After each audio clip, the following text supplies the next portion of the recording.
as pessoas não têm visão de futuro. Eu acho que a gente tem que trabalhar pro futuro, não pro seu presente. Hoje, o dinheiro que você gera não é pra pagar suas contas de hoje. É pra pagar suas contas daqui 6 meses, daqui 1 ano, né? E as pessoas não fazem isso. Ou você trabalha pro presente, você vive naquele ciclo e você nunca vai conseguir sair desse ciclo, ou você vive para pagar o seu passado, que aí são as bilhões de dívidas parceladas que você fez e você tá pagando elas ainda e carregando. Você tá trabalhando para quem hoje? Pro passado, pro presente ou pro futuro? Nunca fui poupadora, nunca tive gestão financeira, ninguém me ensinou isso, não aprendi isso em escola, não aprendi isso com família. Então era uma pessoa que quanto mais eu ganhava, mais eu gastava. Eu fiz o meu primeiro milhão, pra você ter ideia, com 25 anos de idade. Que eu coloquei no bolso. Com 3 anos de marketing de rede, eu coloquei 1 milhão, né? Em 3 anos acumulado no bolso. Só que se você olhasse minha conta bancária, eu tinha 50 mil reais. E um carro bom.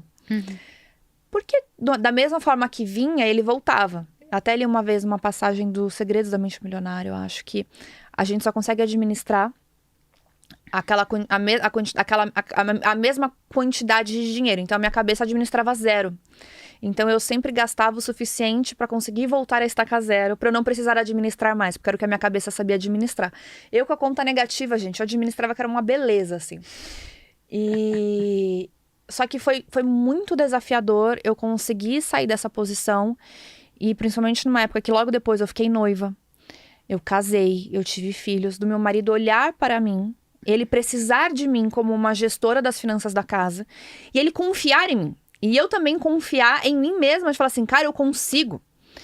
Então foi aos trancos e barrancos de quebrar cartão de crédito, de tirar limite da conta, de cada conta que eu fazia, apitava no celular pra ele ver com o que eu tava gastando. Então às vezes eu ia no Pão de Açúcar, dava um super valor e ele... O que você gastou? Eu falei, não tem Zara no Pão de Açúcar, fica tranquilo, foi só comida. Só que eu tenho um marido poupador que fez esse papel por mim, mas... Eu quero que a gente construa nesse episódio de hoje o básico, a fundação, para aquelas pessoas que não têm o marido, não têm a escola, não têm os pais, que tá endividado, ou que às vezes não tá nem endividado, mas fala assim, Fabi, eu não sei nem por onde eu começo.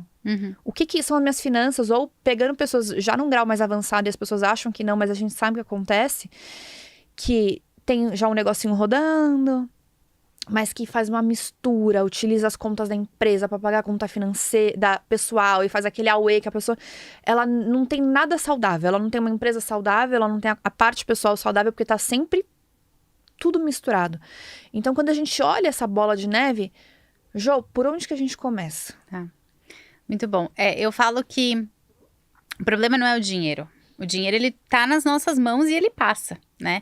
Inclusive, acho que a maior dificuldade é realmente quando você já tem até um fluxo um pouco maior de dinheiro. Porque você viu isso quando você começou a faturar mais. Porque quando você ganhava menos, talvez você não tinha esse problema. Mas quando realmente o dinheiro começa a vir e a fluir na sua vida, você tem que ter, sim, muita sabedoria para lidar com tudo isso. Por onde começa? Eu vejo as pessoas com esse sentimento de eu tô perdida. Eu não sei o que tá acontecendo. Então, você começa realmente se organizando. Da mesma forma que você arruma o armário. Se você abre o seu armário e você vê ele todo bagunçado. Você não sabe que roupa você tem. Se você tem uma calça, se você tem azul, se você tem rosa, que cor que você tem. Você precisa organizar. Dobrar as roupas, né? Então, como que você dobra as roupas do seu armário, das finanças? Você começa a escrever ou a listar, seja numa planilha de Excel, seja num bloquinho de notas, todas as suas despesas. Então, quanto que você ganha? Ah, não sei. Não, peraí. Mesmo para aquelas pessoas que vendem, a gente tem que criar uma certa previsibilidade. Porque quando você tem previsibilidade, você tem paz. Então, entender como que são as suas entradas. A maioria das pessoas é CLT, então elas têm uma renda prevista. Né? Então, beleza, vou ganhar X todos os meses. Quais são as suas obrigações financeiras? Eu não gosto nem de chamar de despesa fixa, porque despesa parece muito conta de supermercado, moradia, aluguel, mas tem muito mais. Se eu pegar o que cada um gasta aqui com aluguel, condomínio, tal, é X. Mas você vai falar, bom, eu na verdade gasto muito mais que X, porque tem um variável que as pessoas não consideram. E é esse variável nem é que variável, às vezes é fixo, porque você tá ali no seu hábito, Exato. você tá habituado àquilo. Mas a gente tem que tornar o variável fixo. Quando eu trabalho com os meus clientes, eu falo, quanto que você vai gastar de roupa no mês? Não vou gastar nada. Vai gastar. Quanto que você vai gastar de roupa no mês? Vamos ver quanto que cabe aqui no seu orçamento. Porque você vai comprar. Difícil. Agora, você achar que você não vai passar numa farmácia no mês? Você acha que você não vai passar? Você vai passar. E é aí que você sai do orçamento. Então, principalmente se você precisa começar a poupar, precisa ter mais controle, essa organização te dá clareza, né? Você precisa ter clareza porque como que eu trabalho com os meus clientes? Uma vez que eu organizo o orçamento deles, eu mostro pra eles, olha, você gastou 1.500 com a Amazon esse mês. 1.500 É igual aquele meme do Uber, né? Como é que 10 reais de Uber aqui, 10 reais dali dá 2.000 reais no mês, né? Com o streaming, muitas vezes. Ou com o mercado. Quanto que você acha que eu falo assim? Quanto você acha que você gastou de mercado mês passado? Eu gastei 5.000 reais. 7, 8. Então, até mesmo no mercado a gente pode economizar, você sabe. Eu até brinco, né, com muitos clientes, quando eles precisam diminuir o orçamento de alguma forma, eu começo a dar dicas. Como que eu fiz nos últimos 5 anos? Por exemplo, eu não vou no mercado. Eu não vou. Eu vou comprar mais. Ou eu compro via internet, ou quem faz é o Leandro. Homem é maravilhoso pra fazer compra de supermercado, gente. Eles não vão comprar uma coisa a mais da lista. E vai sempre escolher o mais barato da prateleira. Ele sabe tudo, preço de azeite, preço de... Eu acho maravilhoso. O que eu preciso, quando eu vou lá, eu peço um Rappi, eu peço na internet, eu peço no Mercado Livre e pronto. Porque eu sei que se eu for, não é 300 reais, é 600. Então, a gente tem que entender eu falo assim, o que é o luxo pra você todo mês? E as pessoas não sabem me responder. O luxo, eu falo, Fá, que é aquele luxo que... O que é o luxo pra você? Eu lembro que teve uma época, quando a gente passou dificuldade, foi logo quando a Bela nasceu, assim. Falar de dificuldade é sacanagem, porque a gente tinha uma boa renda, a gente tinha um valor guardado, só que a gente tava comendo da aplicação, porque a gente tava com um estilo de vida, mantendo versus... o mesmo estilo de vida igual a renda que a gente tinha, talvez, 2 anos atrás, 1 ano atrás. Isso quando a Bela nasceu. Então, a gente precisou fazer cortes. E os cortes foram exatamente esse. Então, assim, o que hoje dentro da nossa vida é luxo? É um exemplo simples. O Caio ama filé mignon. Só que quanto eu gastava de filé mignon por mês? Eu vou ter que trocar o filé mignon por uma carne mais em conta. Aí, sei lá, isso dava uma diferença de 2.000 reais por mês de carne. Então... Talvez foram 6 meses de aperto, mas foram 6 meses que eu fui tirando o que eu mantinha o mínimo necessário, mas o que era o excesso disso que talvez eu pagaria ali, porque naquele momento eu não estava me importando com quanto aquilo custava. Então a gente foi tirando essas coisinhas, sabe? Sim, e você realmente... Aí você vê que você consegue enxugar quando você precisa. E você não precisa viver nessa vida de sacrifício para sempre, né? Você pode também, às vezes, de repente, talvez vocês conseguiriam uma vez por mês incluir o filé mignon. Pra mim, eu amo, eu não sei ir na manicure. Gente, eu não sei fazer unha. Então, pra mim, eu preciso ir. Certas coisas, a gente também não precisa viver essa vida do sacrifício 100%, porque eu acho que é importante você ter os seus momentos de bem-estar. Eu tava falando com uma cliente lá nos Estados Unidos, e ela tem uma dívida de cartão de crédito, e ela tava indo numa academia que era $200. Eu falei assim, será que você não consegue? Assim, vai na sua academia, mas precisa gastar $200 com a sua academia? Ela também fazia uma aula de violão, que era $60. Eu falei, entre esses dois, qual que você escolheria manter? Ela falou, não, a aula de violão é muito importante. Realmente, acho que eu posso ir numa academia mais em conta. Então, você vê, você encontra essas coisas, mas como que você começa a tomar essas decisões? Quando você tem clareza, quando você começa a visualizar. Então, posso fazer uma pergunta um pouco mais profunda? Quando as pessoas não querem olhar, que tem alguma coisa emocional aí, né? Eu acho que é uma das coisas mais comuns. Assim, acho que 80% das pessoas que eu falo, elas não querem nem ver. Sim. É muito comum a cliente abrir a fatura do cartão de crédito na minha frente. Ela não vê sozinha. Então, a gente vê juntas. É aquela coisa de você querer ser ajudado também. Existe até um ponto onde você vai, né? Mas eu acho que a pessoa tem que começar a dar passos. E os passos são importantes. Mas eu digo que quando você começa a dar pequenos passos, as portas vão se abrindo e as coisas vão acontecendo também. Eu já tive vários exemplos de pessoas que chegaram para mim e não com aluguéis atrasado, com dívidas no banco. E quando ela tem um aluguel e uma dívida atrasada e um cartão de crédito, eu falo, bom, vamos aonde você está devendo pessoas. Então, vamos quitar as pessoas. O aluguel é a prioridade. E é incrível que ela... Eu vejo que é difícil, mas ela, ai, tá bom. Aí passa 15 dias, a gente se encontra. E aí, depois de 15 dias, ela me conta uma novidade. Ela fala assim, ai, você não sabe. Eu tenho um novo cliente agora que entrou. Você acredita? Vou atender mais uma pessoa. Aí eu falo, isso, eu sei disso. Porque você tá dando a intenção que você tá mostrando o que você quer. Você tá mostrando que você tá responsável agora e que vai vir. Aí passa 15 dias, ela poupa e tem uma renda extra. Não é por acaso isso. É a sua parte, né? É a sua parte. Você tem que dar o seu passo para as portas que a gente falou no podcast anterior abrir. Sua pergunta é difícil, porque se a pessoa não quer ser ajudada, não quer ver, aí realmente são coisas... Ela tá na negação ainda, Na né? negação. E quem tá na negação não tá pronto pra ser ajudado. Jo, e você pega nesses casos, por exemplo, hoje qual que é o teu maior público? Quem são as pessoas que mais te procuram? Uma pessoa física ou uma empresa? Hoje eu atendo... É engraçado, meu público é dividido, né? Então, eu realmente tenho um grande público de finanças pessoais. Aí, eu acho que eu diria que é um grande forte, porque eu não vejo isso muito no mercado também. Quando eu comecei, em algum momento eu tive que olhar os concorrentes, né? E é muito difícil você ver pessoas falando de planejamento financeiro. Você vê muito finanças, investimento, né? Quanto que tá o dólar, isso, aquilo, investir. Mas planejamento financeiro é mais difícil. Então eu atendo casais, juntos, os dois na reunião. Isso é eu muito sou importante. o terceiro.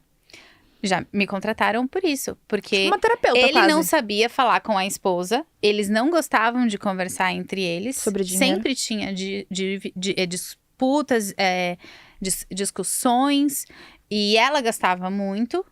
Mas eu comecei a também mostrar pra ele que ela gostava e que esse é o luxo que ela pode ter com um certo controle, né? Então eu atendi os dois, foi muito legal.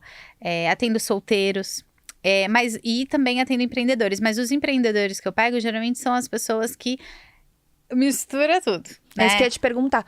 De tudo que você vê, até pensa num caso de uma pessoa física e pessoas que te contratam para olhar finanças empresariais. Uhum. Qual que é o erro mais comum que você enxerga em cada um dos dois? Sim, fluxo de caixa. As pessoas não têm visão de futuro. Fala mais. Porque o que é o fluxo de caixa, na minha concepção, né? E da forma que eu também traduzo para as pessoas.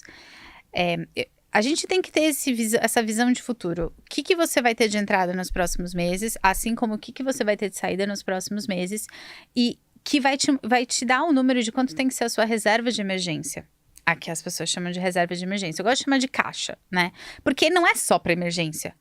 Eu até dei uma aula um dia, eu acho que a gente tem que trabalhar pro futuro, não pro seu presente. Você não tem... Hoje, o dinheiro que você gera não é para pagar suas contas de hoje. É para pagar suas contas daqui 6 meses, daqui 1 ano, né? E as pessoas não fazem isso. Ou você trabalha pro presente, você vive naquele ciclo e você nunca vai conseguir sair desse ciclo, ou você vive para pagar o seu passado, que aí são as bilhões de dívidas parceladas que você fez e você tá pagando elas ainda e carregando, né? Então, eu até convido sempre os meus clientes a pensar, como você tá trabalhando para quem hoje? Pro passado, pro presente ou pro futuro, né? Então, tanto empresa quanto pessoa física, elas têm essa dificuldade de enxergar para o futuro. Então, começar a trabalhar mais com um caixa de longo prazo. Quanto que você tem de reserva? Ah, não sei. Eu sei quanto eu faturei, mas eu não sei quanto eu tenho de reserva. Quanto você tem que ter? 100 mil reais que você tem investido vai durar quanto do seu negócio? Principalmente autônomos, se acontece alguma coisa com o médico. E aí, ele vai trabalhar como? Porque depende dele o serviço. Ou um modelo, ou um mentor, ou um consultor, pessoas principalmente que oferecem serviços. Então, a gente precisa ter uma segurança. O que eu gosto de mostrar, e isso é uma das coisas que mais me emociona, depois que eu comecei a atender e ver o quanto que eu mudo a vida das pessoas. Porque já tive várias vezes de mostrar, olha, você tem isso no seu saldo hoje bancário, com as despesas que você tem, dos próximos 3 meses, o seu caixa vai durar até aqui. Eu ponho em verdinha, como se fosse um calendário. Então, o meu controle, ele atualiza e mostra, ó, vai até 28 de fevereiro. De pessoas chorarem na minha frente. De falar, nossa, graças a Deus. O Ou alívio. alguém ficar desesperado. Ou realmente, eu falar, olha, você vai ter que segurar. Passei por um caso agora no final do ano. Ela sobrou na nossa conta 100 euros. 100 euros nas nossas contas. Tava apertadíssimo. Eu falei, você não vai na manicure esse mês. Não vai. Só que aí o que acontece? Aparece um cliente que aí salva. Um cliente que vai pagar adiantado 4 sessões de terapia. Então, mas realmente a gente ficou. E esse cliente eu vim acompanhando semanalmente. Mas eu vejo, eu acho que o que mais, tanto para a empresa quanto para a pessoa física, é essa questão de reserva de caixa. Pouquíssimas pessoas têm. E foi o que mudou a minha vida, Fá. Porque quando o Lê virou para mim e me desafiou de falar, você tem que ter 1 ano de caixa. Hoje, se eu falar para o meu cliente que ele tem que ter 1 ano de caixa, ele vai me matar. Porque ele não conseguiu nem pagar pra trás ainda. E se eu mostrar o valor que tem que ser, ele vai querer me matar. Então, a gente começa com 1 mês, 2 meses, 3 meses. Até pra começar a virar hábito, né? Claro. Mas quando ele literalmente me desafiou, hoje eu vejo como um desafio. Ele falou, ele quer ver que se eu quero mesmo. Se eu tô disposta. Posso te fazer uma pergunta difícil? Claro. Uma pessoa que te procura, que ela tá super endividada. Como é que você consegue mostrar pra ela que ela vai pagar um valor pra você? Quando ela olha o buraco dela, ela tá no maior buraco, então ela tem que pegar mais dinheiro do buraco, cavar o buraco um pouco mais, pra pagar uma consultoria. Como é que você mostra pra ela que ela cavar o buraco um pouquinho mais fundo, você vai ajudar ela a sair desse buraco? Ela não precisa cavar. Quando eu entro, ela não cava mais fundo. Ou ela fica no mesmo patamar, ou ela sobe de patamar. Por quê? Porque existe otimização de despesa. Eu me pago. Você entende? Você realmente... Existe muito espaço para otimização no nosso orçamento hoje em dia. E então, por exemplo, vou te dar um exemplo besta, tá? Mas essa própria cliente que estava super endividada com 2 aluguéis atrasados, mais a dívida de cartão de crédito que ia sobrar 100 euros, em dezembro, 31 de dezembro, ela estava pagando um negócio no cartão de crédito, porque eu olho tudo, eu olho detalhe. E eu pego para investigar. Literalmente, eu pergunto o que é cada lançamento. E isso é uma das coisas que eu faço também, porque eu deixo meu cliente responder aonde ele vai economizar, não sou eu que falo. Porque conforme eu falo assim, o que é esse lançamento? Dele, né? É supermercado. O que é? Supermercado. Ele já viu, ele já foi falando pra ele mesmo que ele já sabe aonde ele tem que economizar, entendeu? Mas eu fui analisar o cartão de crédito dela e aí eu vi lá um tal de Heavy Points, que era do cartão dela, é um cartão da Irlanda, né? E aí, gente, o cartão que ela começou lá, simplesmente todo o gasto que ela tinha, ele arredondava o gasto dela. Na conta que ela contratou era 5 vezes mais para poupar para um programa Have Points, tipo de milhas. Só que você acha que uma cliente endividada vai viajar? Ela tinha bilhões de... Então, cada compra que ela fazia era tipo assim, 2 euros, 3 euros, 5 euros. Porque era vezes 5 o que ele guardava no arredondado, na conta dele. Aí eu falei, o que é isso? Lá, não sei. Aí eu fui lá no chat GPT, eu peguei o contrato dela, fui no chat GPT. Falei, isso aqui tá me falando que ele tá guardando arredondado, tá? Em resumo, só no mês de dezembro a gente economizou uns 300 euros. Só no mês de dezembro. Imagino que ela vem pagando nos últimos anos. Então, é muito difícil eu não encontrar espaço para otimização de despesa. Mas se caso eu não encontre proporcional, porque geralmente paga o valor, a gente... É a longo prazo. É uma mudança... De comportamento. Entende? É uma jornada. Eu gosto muito de falar que é uma jornada a nossa vida financeira. E até estava comentando com as meninas antes de começar, porque não é do dia para a noite. As pessoas têm muita pressa. E eu tive que aprender que a gente tem que ter paciência. Por que eu acho que eu tive resultados rápidos nessa transição? Porque eu tinha um lastro financeiro. Muita segurança. Você é produto do seu produto. Eu sou produto do meu produto. E eu tive que aprender comigo mesma.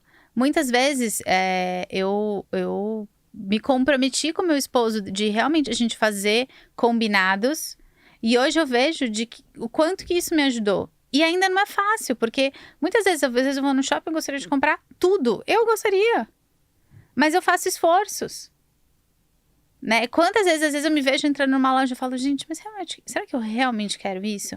Às vezes é um impulso, né? É saber separar o que eu realmente preciso das coisas que eu realmente quero. E qual que é a hora, o tempo e o valor para as coisas que eu realmente quero. Eu não sabia separar isso, então dentro da minha cabeça eu queria tudo. Na verdade, eu precisava de tudo. Mas na verdade eu precisava de 20% e os 80% eram coisas que eu apenas queria. Uhum. E aí eu fazia minha vida inteira em cima das coisas que eu queria. E aí o dinheiro ia embora. Quando a gente tem uma vida... Beleza, contratei a Jo, arrumei aqui a bagunça. Tem um tempo médio que você percebe de sair do sufoco e a pessoa começar a respirar? 3 meses. Caraca. De 3 a 4 meses a gente já vê respiro. Você tem noção quanto isso é forte?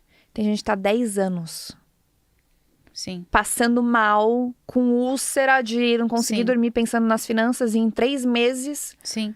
com pequenos detalhes, pequenos ajustes. Sim, e é claro que, mas eu já vi clientes chorarem na minha frente, realmente, assim, e principalmente pessoas que investiram em momentos difíceis da vida deles, né? Mas em 3 meses a gente já vê uma organização, a gente vê, inclusive, não só, eu meço quanto que tá a motivação do meu cliente. Porque a gente tem que torná-lo motivado por que eu fico nesse intensivão, me encontrando a cada 15 dias para torná-lo motivado? Se eu deixo ele embora, ele vai querer ir embora, ele não vai querer voltar, porque a gente vai ter altos e baixos ao longo desse caminho. Mas, assim, até vejo como uma taxa muito boa para o meu negócio de conversão. Eu tenho hoje um programa de continuidade. É isso que eu ia te perguntar.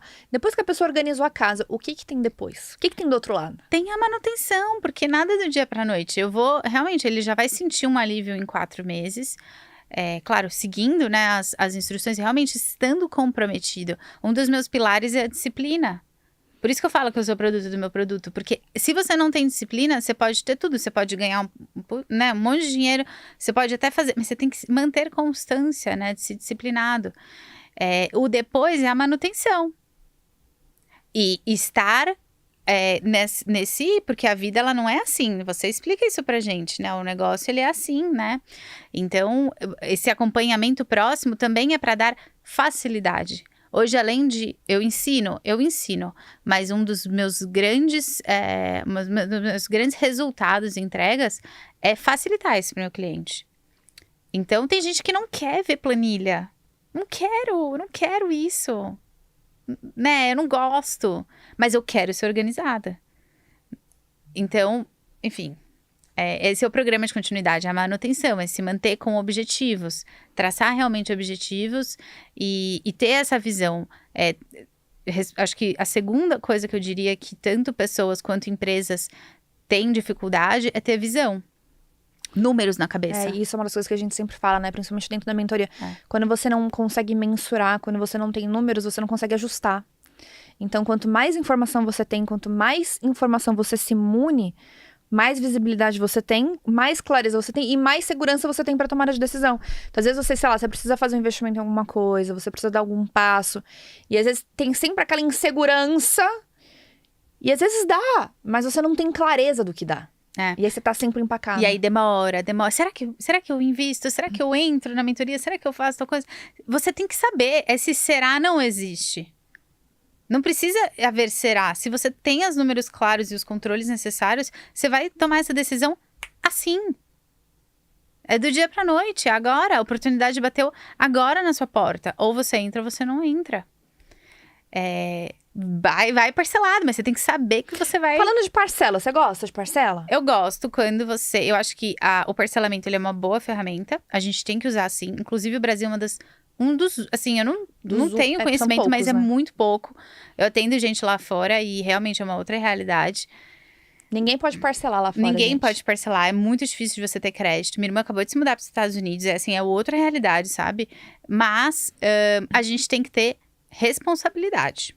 Então, como que eu gosto de fazer as parcelas? É uma dica boa. Por exemplo, Botox. Tá.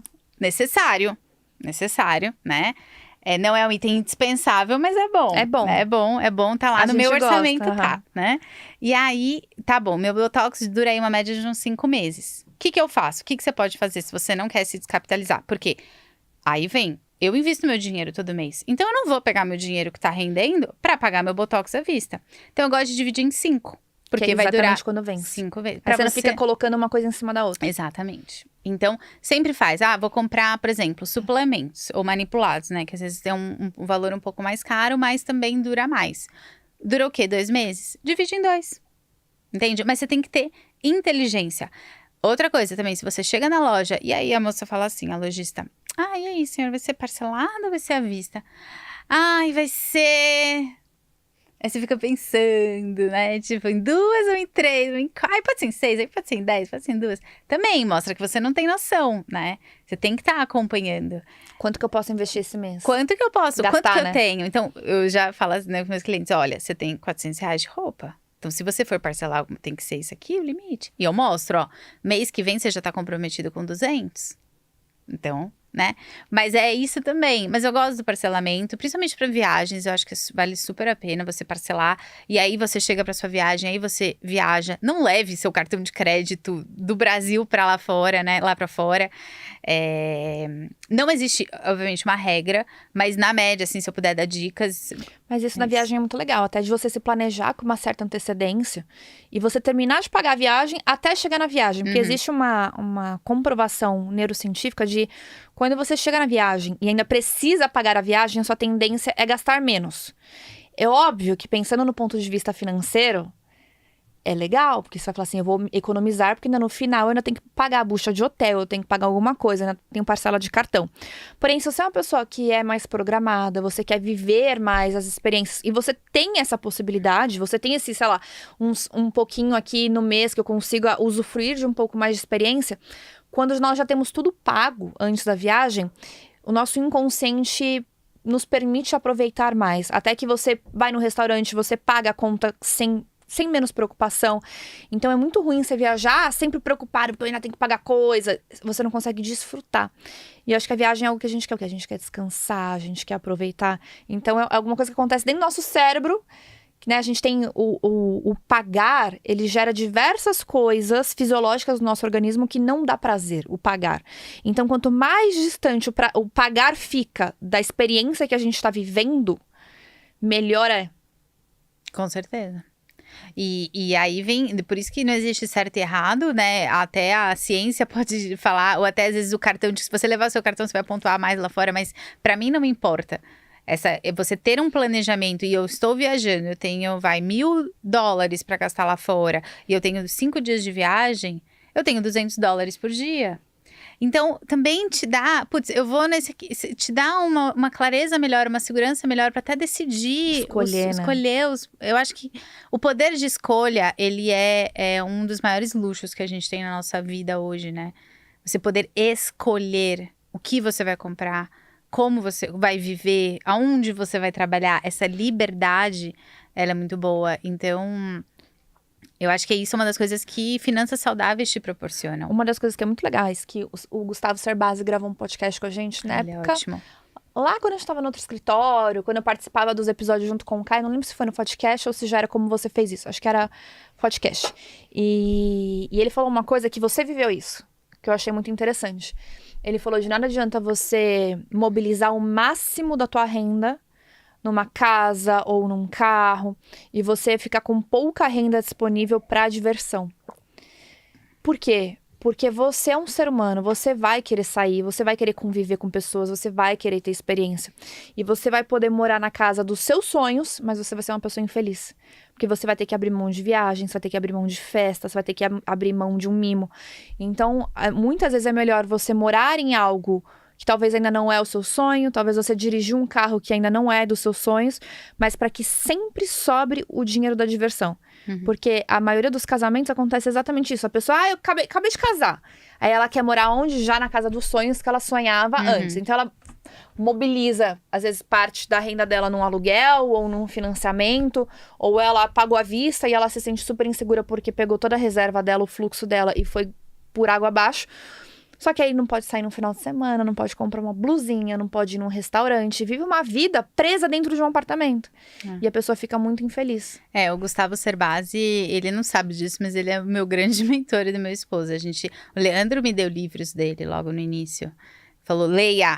Ou aquele casais inteligentes em que enriquecem juntos. Sim, é óbvio que eu tenho certeza que tem pessoas que vão te acompanhar e vão querer contratar o seu serviço. E eu acho isso muito legal, porque a Jo até explicou como que isso se paga. Eu achei muito legal entender um pouco mais sobre isso. Mas vamos falar, a pessoa fala assim, eu queria ler alguma coisa para complementar isso. Tem algum livro que você leu que acredita que... Talvez, é óbvio que ensinar a parte contábil num livro seja um pouco mais complexo. Eu, por exemplo, fiz faculdade de administração, toda a parte que era de matemática, gente, eu peguei DP de tudo. Todas as matemáticas, tudo, gente, uma tragédia, assim, graças a Deus eu não fui parar nessa profissão. Eu precisaria da Jona na minha vida se meu marido não existisse, entendeu? Eu estaria até agora aqui, ó, ganhando rios de dinheiro e lascada, que você não ia ter vergonha de passar meu nome pra alguém. Mas algum livro, às vezes, de mentalidade. Todos do Gustavo são muito bons. Ele tem, acho que um que chama Vida Rica, alguma coisa assim. Mas o Casais Inteligentes Enriquecem Juntos é muito bom. Tem... Eu gosto muito de Pai Rico, Pai Pobre. Aí não envolve tanto... Vai, talvez, a mentalidade da... Apesar de que sim, né? O Pai Rico, Pai Pobre foi um dos meus primeiros, assim. E o lance do passivo, do gerar renda passiva, foi uma das coisas, uns princípios que eu e o Lê, a gente começou desde o início. Então, de você realmente ter, depois que você resolve um pouco esse seu comprar o descontrolado e tem um orçamento rodando e começa a poupar, de você diversificar, de você investir em coisas que vão te dar uma renda passiva, por exemplo, renda de aluguel, né, ou o próprio mercado financeiro. Você tem que encontrar realmente investimentos que se adequam ao seu perfil. Então, por exemplo, talvez o mercado financeiro não seja para todo mundo. Não é todo mundo que tem essa disciplina de transferir uma quantia X por mês para sua conta de investimento. Tem gente que prefere pagar o boleto do bem, né? Que é um boleto, uma compra de um terreno, ou... você entende? Realmente, às vezes até consórcio, uma previdência, né? Uma previdência. Então, isso Você força uma dívida, mas que é uma dívida do bem. Você que é para você ter o dinheiro lá na frente. Então, formas também que você inclui na sua rotina financeira, né? Na sua jornada, realmente para ir te dando uma renda passiva. Porque a gente tem que pensar no nosso futuro. Ninguém quer trabalhar para sempre, né? Assim como a gente pensa muito em equity aqui, né? De, tipo, ter empresas que tenham caixa, que gerem lucro, né? E que realmente tenham resultados de longo prazo. A gente tem que pensar no nosso PF. Da mesma forma. Muito bom. Gostei. Muito bom. Gostou? Gostei, muito obrigada. Ô, Jo,